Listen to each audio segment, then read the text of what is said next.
Hey Floralpreneurs, it's Alison Ellis here of realflowerbusiness.com. Somebody asked today about how long should the stems be on their bouquet. They felt like they were a little bit too long.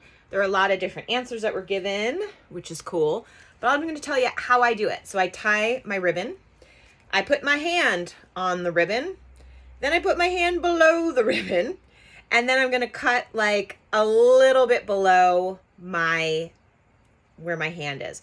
So I actually measured these stems. They're about 5.5 inches below the ribbon.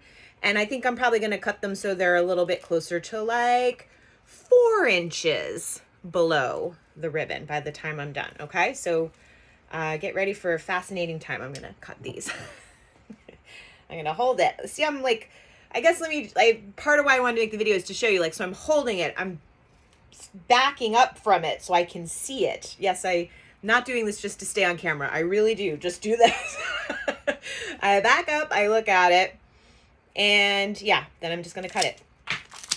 The conversation came up because this florist had these beautiful bouquets, and she said she just felt like the stems were too long, and she's afraid to cut them too short. And I agree. I actually don't like bouquets that are too short. I also use some natural indicators, like where my dahlia is, like has a natural break, or if there's a weird little nubbin on the side of a mum, I'll cut that off. Okay.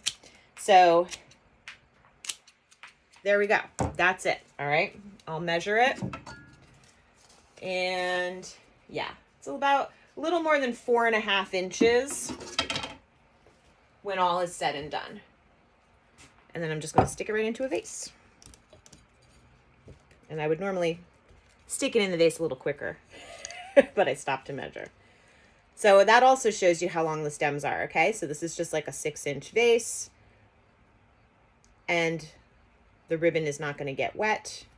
We're going to be all good, all right? So that's how I do it. I hope that's helpful to you if you're not sure how to go about estimating your stem length, okay? Keep doing beautiful work. Bye.